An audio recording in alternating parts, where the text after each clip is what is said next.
Looks like 1,000 yen. High again from Japan. Will Hex, Pulse, and PLSX move together market wise via Hart's Law?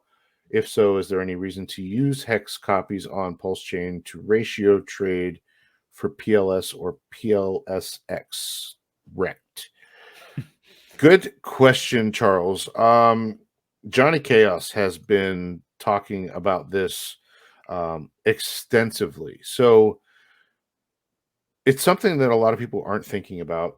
Um, and the way that liquidity is going to be bonded together. Um, if when these things are created and the liquidity is entered for the exchanges, we all know that the OA can set liquidity pretty high, high enough to where the average person isn't going to be able to mess with it. If they set it, for example, one hex equals round number 200 pulse um, at the time. If it's bonded heavily enough, it will always stay to that ratio. Um, so yeah, it could be a bad move to trade your hex in for something else because if you if you look at a 200x gain in pulse, you know, it would almost mean that hex is going to do a 200x gain as well. Um, so it begs the question of, which one do I trade? Do I ratio trade? I wouldn't ratio trade at all. Yeah, I agree. Um, at all. Sometimes, guys, sitting on your hands and watching is the best move that you can make, especially those first couple days. You're not going to know, and unless there's going to be so much happening that the ratios are going to be changing constantly. You're taking a huge risk that when you finally calculate what you think it might be, and you hit that button, what if somebody does something 3 seconds before you? And the block hasn't finished yet, and you end up wrecking yourself. I mean, it would be awful, and I don't want to see anybody do that to themselves. I think it's so very risky. Now, I did, you know, advise some people. Listen, if you're not in and you didn't sacrifice for Pulse or Pulse X, buy your hex now, and you'll be able to trade for some of that. I still think hex is going to be a good play. I think the liquidity is going to be set to the point also with hex on ETH and hex on Pulse, to where they assume some sort of parity, and they could move together as well. What it is going to do is create some arbitrage opportunities for sure.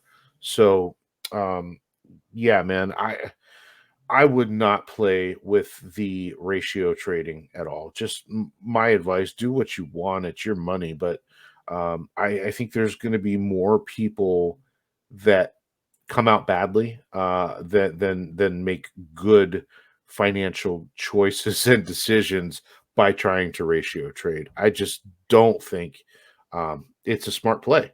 And like I said, sometimes sitting on your hands and just watching is the best thing that you can literally do. And wait that couple weeks. We'd look at Hex when it launched on December 3rd, didn't bottom out until I believe 33 days later. I believe it was day 33, which I think was January 5th.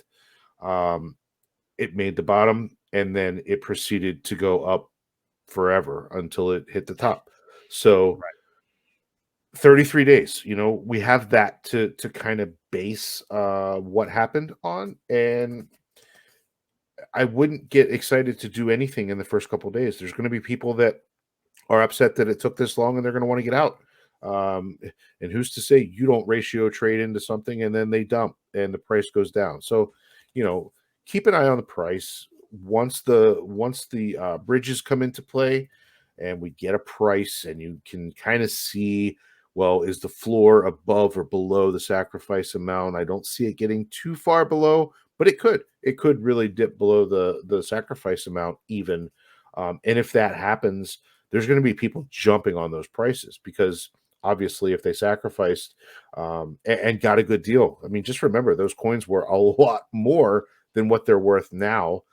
So it did preserve some of the value, a lot of the value when they sacrificed. So believe me, there's going to be people ready for that price to dip even below sacrifice values, and it should stay there, or it should bounce out of that area. It shouldn't stay there too long, but it could. We'll have to wait and see. Again, ratio trading, I don't advise it.